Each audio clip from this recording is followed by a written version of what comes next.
Hello, ninth standard. How are you all? What about your Diwali? It's nice, no? Okay. Now we start our new chapter, life processes in living organism. Life processes क्या होता है living organism में हमने पढ़ा है. Okay. और respiration, digestion, blood circulation, excretion, this all our life processes. ये जैसे ही जन्म लेते तब से स्टार्ट हुए होते हैं तो टिल आवर डेथ. ओके. तो ये लाइफ प्रोसेसेस है, हमको यहाँ पे कुछ स्टडी करना है. Transportation in plants. First is transportation. How the food energy means whatever the transportation water is there is transport in plants as well as excretion in plants, animals and human. excretion कैसे होता है plants, animals and human में, and coordination in both plants and humans. Okay, these are the life processes. Now we are going to study it by one. Can you recall what how do the digestive system and respiratory system work. ये हमने पढ़ा है. आपको पता है digestive system कैसे बनता है. Tongue, teeth, tongue, oesophagus, alimentary canal, stomach, liver, pancreas, large intestine, small intestine, है ना. ये सब इंक्लूड होता है डाइजेस्टिव सिस्टम में. Then assimilation of food, ingestion, egestion, assimilation of food. हाँ, देन एक्सक्रिएशन ये पढ़ा है हमने. रेस्पिरेटरी सिस्टम में पता है हमको. हाँ, inhale, exhale, oxygen, carbon dioxide, and what is included diaphragm. तो उसमें क्या होता है alveoli and all. Okay, so it's connected to heart. In respiratory system only, in lungs that oxygen get mixed with impure blood. Okay, so we studied these all. We have been studied so many life processes. Now we do continue with this transportation, excretion and coordination. We have studied how the digested food or oxygen is inhaled by lungs, transported to every cell of the human body. The farmer also tries to transport the water from wells और dam through main channel to every plant, है ना. जैसे transportation हमारे body में digestive system करता है. हाँ, जैसे ही रेस्पिरेटरी सिस्टम करता है, हर एक सेल को ऑक्सीजन और एनर्जी पहुंचाता है ना. उसी तरह से फार्मर भी क्या करता है कि पानी तो हर तरफ नहीं होता है ना. फार्म में वेल होता है या डग होता है, तो उसमें से वो पानी निकाल के, डैम्स होता है उसमें से निकाल के पानी ये हर ट्रांसपोर्ट करते हैं ना. कभी देखा है छोटे छोटे कैनल बना के खेती में गया हो ना.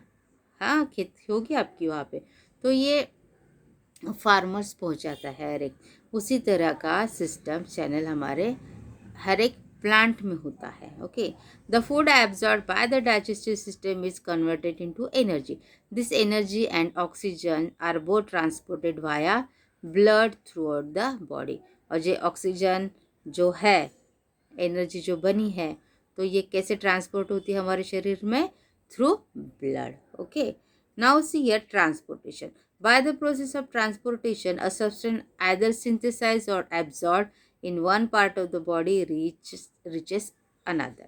तो यहाँ पे क्या होता है, वो पार्ट में एनर्जी सिंथेसाइज होती है, एब्जॉर्ब होती है, और एब्जॉर्ब करने के बाद वही उसके जो नज़दीक सेल है उसमें ट्रांसफ़र होती है. फिर वो सेल में फुलफिल होने के बाद दूसरे सेल में ऑब्जर्व होती है. Now see here transportation in plant. Plant में कैसे ट्रांसपोर्टेशन होता है. Why do we eat fruits and vegetables. Do the plants also need minerals like we do. क्यों हम खाते हैं फ्रूट्स और वेजिटेबल्स? हम खाते हैं तो हमें जैसे ज़रूरत होती है मिनरल्स की, वैसे प्लांट को होती है क्या? यस, होती है. एंड हमको जो ज़रूरत है वो हमें प्लांट से मिलता है, इसलिए हम खाते हैं. From where do the plants get inorganic substances other than carbon dioxide and oxygen. तो उनको इनऑर्गेनिक सब्सटेंट है, इसकी ज़रूरत है क्या? Yes, for the purpose of photosynthesis plants need carbon dioxide, और जो रिलीज करते हैं oxygen, we need that oxygen. Animals need that oxygen. Most animals move from place to place but plants do not. Animals तो जा सकते हैं ना, movement, locomotion, है ना, वो हम कहीं भी जा सकते हैं, लेकिन प्लांट में रेस्ट्रिक्टेड मूवमेंट होते हैं. There are many dead cells in the plant body. बहुत सारे डेड सेल होते हैं. They need less energy as compare to animals. उनको थोड़ी कम एनर्जी लगती है कंपेयर करें एनिमल्स के साथ. Plants need inorganic substance like nitrogen, phosphorus, magnesium, manganese, sodium, etc. Soil is the nearest and richest source of the substances. इनको भी minerals की, इनऑर्गेनिक सब्सटेंस की ज़रूरत होती है और उनका मेन सोर्स होता है soil, which is very rich in this all substances. Roots of plants absorb this substance from the soil and transport them. There are specific type of tissues to perform this function. तो transport करने के लिए, absorb करने के लिए soil से उनके पास स्पेशल टाइप के टिश्यूज होते हैं. The xylem conduct the water whereas the phloem conduct the food. xylem phloem जो है तो कंडक्ट करता है फर्स्ट वाटर और फाइलम कंडक्ट करता है food. All the parts of plants connected with this conducting tissues.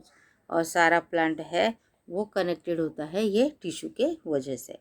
Transportation of water in plants. तो transportation कैसा होता है, इसके लिए यहाँ पे एक एक्सपेरिमेंट दिया गया है. See the figure number 15.1. Root pressure की फिगर है. मीन्स एक्सपेरिमेंट करने के बाद हमको उसका रूट प्रेशर यहाँ पे दिखता है. Take a small plant like balsam or tuberose with its root intact. Wash and clean root as shown in the figure 15.1. Keep it in the water containing a stain like safranin or eosin. Observe the stem and veins of the leaf after 2 and 3 hours. अगर ये experiment करेंगे आप, एक root ले लीजिए, root वाला tuberose ले लीजिए, उसमें ऐसे कंटेनर में डालें, उसमें जिसमें कि क्या है, जिसमें सैफरोनिन और इयोसिन है. ओके, वो डालने के बाद आप उसको उस 2-3 घंटे के बाद ऑब्जर्व करो तो क्या होगा, तो आपको वो उसका कलर है वो पानी के साथ वो पेड़ में गया हुआ आपको दिखेगा. Right. Take a transfer section of the stem of plant and observe the stained xylem under the compound microscope. अगर आप कंपाउंड माइक्रोस्कोप में देखोगे तो ये नीचे जो फिगर दिया है absorption in the help of roots, ये आपको दिखेगा. Figure number 15.1. See the first root, then xylem, then tissues, cortex is there, root hair, soil particles and water is there. root hair से start होता है up to xylem. आप ये देख सकते हो and draw this figure in your notebook. This is your homework, right? Root cells are in contact with water and minerals in the soil. Water and minerals enter the soil on the root surface due to difference in concentration. As a result, these cells become turgid. This turgid cell exert pressure on the adjacent cell. This is called root pressure. ये cell जो है xylem phylum, ये जो है cell, ये एक दूसरे को अटैच होते हैं. तो इसमें अगर पानी भर गया या जो भी न्यूट्रिएंट्स लिया वो भर गया, टर्जिड बन जाता है, मीन्स फूक जाता है, ये अच्छे से फुलफिल हो जाता है. तो वो उसमें प्रेशर एक्सर्ट होता है. वही प्रेशर उसको जो एडजस्टेंट सेल है उसमें डाल दिया जाता है. फिर से वो जो मटेरियल है उसमें न्यूट्रिएंट्स वो आगे के सेल में ट्रांसफर होता है due to this root pressure. और इसी तरह से ये काम करता है root pressure. Under the effect of this root pressure water and minerals reach the xylem and the root and to reduce the differences in concentration they are continuously pushed forward. As a result, this is the continuous movement. ये continuous movement है, continuous root pressure तैयार होता है और ये movement भी continuous होता है. A water column is formed which is continuously pushed ahead. इसकी वजह से water column fall होता है और ये आगे की तरफ हमेशा पुश किया जाता है root pressure. This pressure is sufficient to lift the water up in the shrubs, small plants and small trees. तो ये रूट प्रेशर ही सफिशिएंट है जो पानी पहुंचाने के लिए ज़्यादातर शर्ब में, स्मॉल प्लांट्स में एंड स्मॉल ट्रीज में. Now we see the transpiration pull कैसे होता है। यहाँ पे फिगर है 15.3 ट्रांसपिरेशन। आप ये फिगर देखो, ऑब्जर्व करो, और ये भी आपको ड्रॉ करना है। यहाँ तक आपको कुछ प्रॉब्लम है तो आप मुझे पूछ सकते हो। Draw this figure in your notebook 15.2, ये भी आपको ड्रॉ करनी है। ओके, अब नेक्स्ट मैं कंटिन्यू करूँगी चैप्टर नेक्स्ट लेक्चर में, तो आप उसके पहले ये ट्रांसपिरेशन ऑफ पूरा पढ़ लेना है आपको। और as well as we start this excretion process. Excretion process भी यहाँ पे देखेंगे, excretion in plants, okay, excretion in human beings in our next lecture. Got it. तो आपको मैंने जो अभी होमवर्क बोला है वो आपको करना ही करना है। Draw this 2 figures as well as read this chapter and find out some question जो आपको यहाँ पे समझ में नहीं आ रहा है, लिख लो, आप मुझे वो पूछ सकते हो, राइट। वह I do explain this all things in our next lecture. आपको जो मैंने होमवर्क दिया है वो आप अभी करना है आपको। ये absorption with the help of roots, ये फिगर ड्रॉ करना है, as well as transpiration through leaves, ये भी फिगर आपको ड्रॉ करना है, और आपको रीडिंग भी करनी है, राइट। रीडिंग भी करनी है। This is your homework, okay. हम हमारे नेक्स्ट लेक्चर में ये कंटिन्यू करेंगे। Till then bye.